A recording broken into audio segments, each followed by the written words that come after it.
ही नारद जी जैसे ही ध्रुव जी के समीप में जाते हैं, ध्रुव जी जो है साष्टांग लेट करके प्रणाम करते हैं।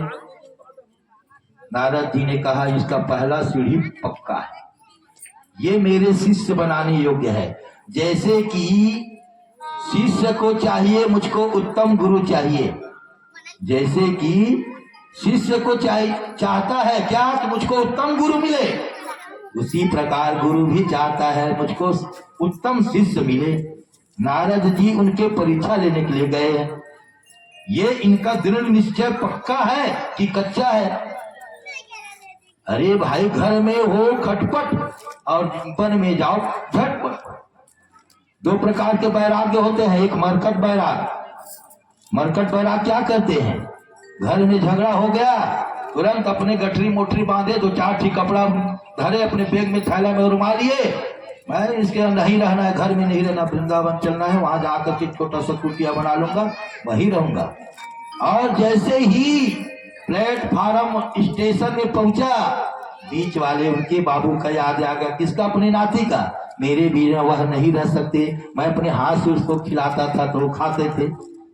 तुरंत लौट करके घर आ गए।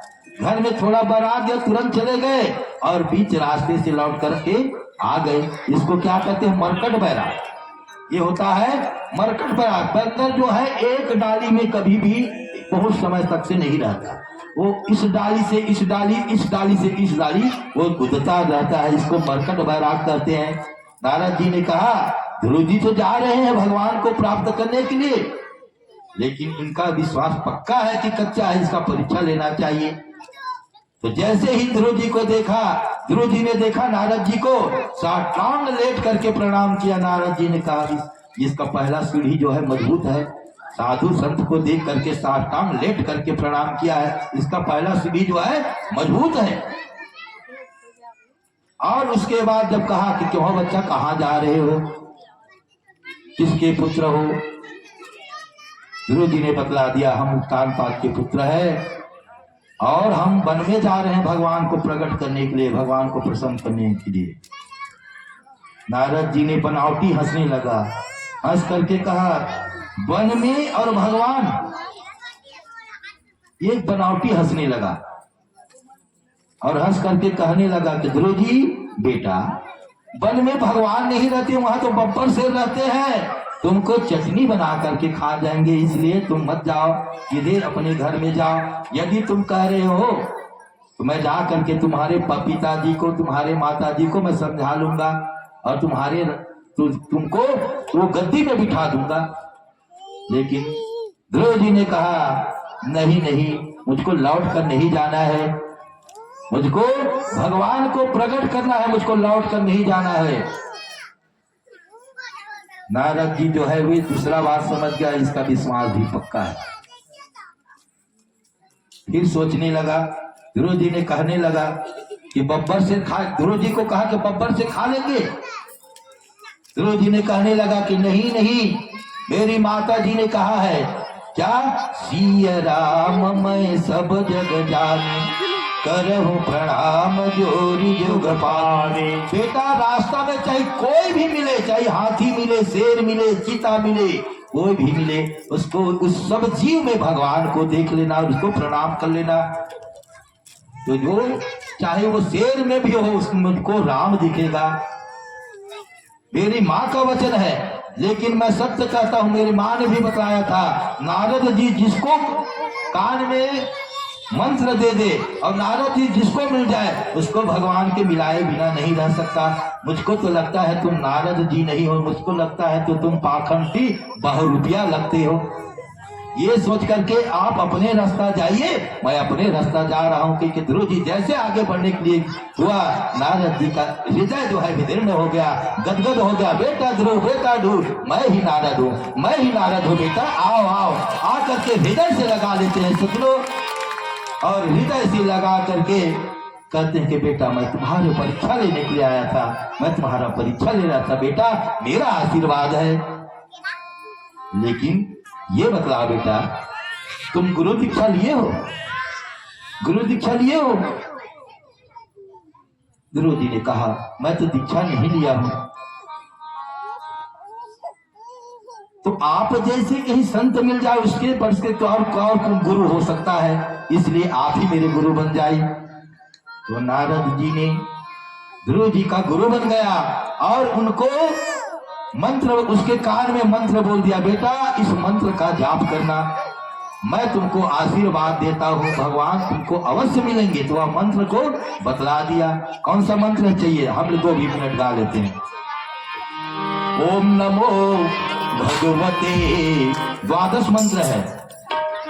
ओम नमो भगवते वासुदेवाय, ओम नमो भगवते वासुदेवाय, ओम नमो भगवते वासुदेवाय, ओम नमो भगवते वासुदेवाय, ओम नमो भगवते वासुदेवाय, ओम नमो भगवते वासुदेवाय, ओम नमो भगवते वासुदेवाय, ओम नमो भगवते वासुदेवाय, ओम नमो भगवते वासुदेवाय, ओम नमो भगवते वासुदेवाय, ओम नमो भगवते वासुदेवाय, ओम नमो भगवते वासुदेवाय। ये 12 मंत्र जो है नारद जी जो है ध्रुव को दे देते हैं। और जैसे ही 12 मंत्र दिया ध्रुव जी को, नारद जी कहने लगा, बेटा मेरा आशीर्वाद है, तुमको भगवान अवश्य मिलेंगे। ये कहते हुए नारद जी जो है अवश्य मिलेंगे, ये कहते हुए नारद जी जो है उनके आंखों से अश्रु का प्रवाह चलने लगा, रोने लगा। अब नारद जी क्यों रोए? नारद जी इसलिए रोए कि हे भगवान, ये छोटा सा बालक है और मैं इनको आशीर्वाद दे दिया हूं कि जाओ तुमको भगवान प्राप्त हो, तो मेरा वचन जो है मिथ्या ना हो भगवान। इसलिए नारद जो है रुदन करने लगते हैं। और ध्रुव जी जो है सीधे गंगा जी के किनारे में जाकर के बट वृक्ष के नीचे, उसमें सुंदर यमुना जी के जल को जलपान किया और बट वृक्ष के नीचे एकांत को देख करके ध्रुव जी महाराज जो है अब एक पैर में खड़े होकर के, ध्रुव जी महाराज जो है वे शांत होकर के एक पैर में खड़ा होकर के अब ये संकल्प ले लिया।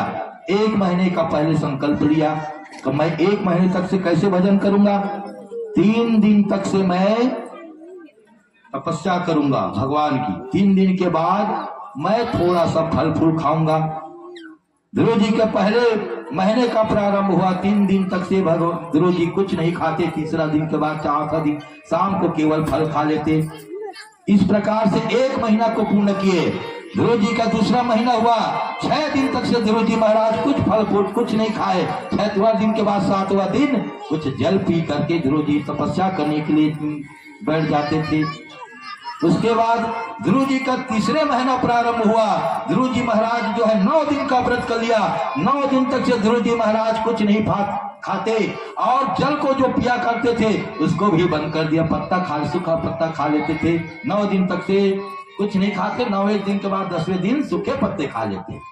ध्रुव जी महाराज का 4थे महीने का प्रारंभ हुआ तो 4थे महीना में 12 दिन का व्रत कर लिया। 12 दिन तक से कुछ नहीं खाते। 13वें दिन केवल वायु पीने लगा, वायु यानी हवा को पीने लगा। अब धीरे धीरे 5वें महीना का व्रत जब ध्रुव जी का तैयार हुआ सज्जनों, जो वायु भी पीता था उसको भी बंद कर दिया और अब एक पैर में खड़ा होकर के अपने प्राण अंत प्राण को ब्रह्मांड में चढ़ा करके सांस को रोक करके ध्रुव जी महाराज एक पैर में प्रकट, एक पैर में खड़ा होकर के भगवान के ध्यान निष्ठ हो गए। अपने जो प्राण को ब्रह्मांड में चढ़ा लिया और सांस को रोक लिया। जब ध्रुव जी महाराज ने सांस को रोका सज्जनों, देवताओं का सांस लेना बंद होगा। जितने भी मनुष्य देवता नर किन्नर सबके सांस लेना सब बंद हो गया। सब घबरा गए कि हमारी सांस क्यों नहीं चल रही, हमारी सांस क्यों नहीं चल रही। सब देवता मिलकर के गंधर्व किन्नर सब मिलकर के ब्रह्मा जी के पास में गए। ब्रह्मा जी के पास में गए तो जैसे ही ब्रह्मा जी के पास में गए, त्राहिमाम त्राहिमाम हमारी रक्षा करो, ब्रह्मदेव हमारी रक्षा करो। तो ब्रह्मदेव जी ने कहा क्या हुआ? कब पता है कि हमारा सांस जो है निरुद्ध हो रहा है, सांस नहीं चल रहे, बहुत ही तकलीफ हो रही है। ब्रह्मा जी ने कहा जो आप लोगों की स्थिति है वो मेरी भी स्थिति है, मेरी भी सांस नहीं चल रही है, तो क्या करें? सब मिल करके भगवान के पास में दौड़ करके सब भगवान के पास में गए। भगवान मुस्कुरा रहे थे, तो जैसे गए कि भगवान हमारी रक्षा करो, हमारी रक्षा करो, हमारी रक्षा करो। भगवान मुस्कुरा करके क्या हुआ? क्या भगवान हमारे प्राण जो है, हमारे सांस जो है नहीं चल रहे हैं, हमारे प्राण जो है बिल्कुल निकलने वाले हैं, हमारी रक्षा करो। सभी को भगवान समझा करके कहते हैं कि तुम लोग शांत हो जाओ, कोई घबराने वाली बात नहीं है। मेरे लाडले बच्चे जो है, लाडले भक्त जो है, बहुत नन्हा सा है, वे मेरे तपस्या कर रहे हैं, तुम घबराओ मत, मैं वहां जाऊंगा और जा करके उनको दर्शन दूंगा, उनको आशीर्वाद दे करके आऊंगा।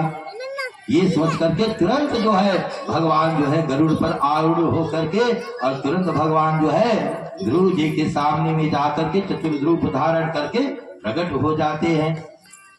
अब ध्रुव जी जो है अपने हृदय में भगवान के झांकी को देख रहे थे।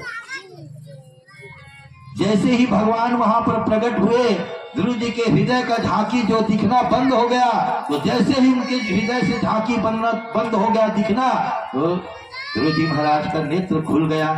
और जैसे ही नेत्र खुला सजनों, तो वही चतुर्भुजी रूप में भगवान साक्षात नारायण भगवान जो है ध्रुव जी के सामने में खड़े हुए हैं।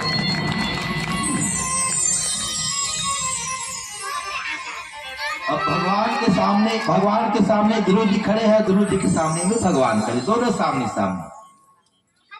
और ध्रुव जी महाराज जो है वे भगवान को देख रहे हैं, भगवान जो है ध्रुव को देख रहे हैं।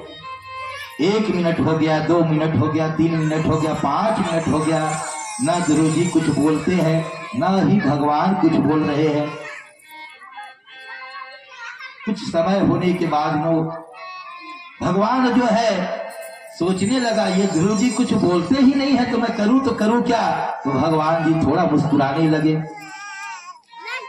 जब भगवान मुस्कुराए तो उसको हंसी को देख करके ध्रुव जी भी मुस्कुराने लगा।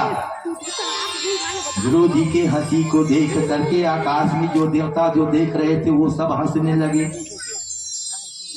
और ये तीनों की हंसी को देख करके सुखदेव जी महाराज हंसने लगे।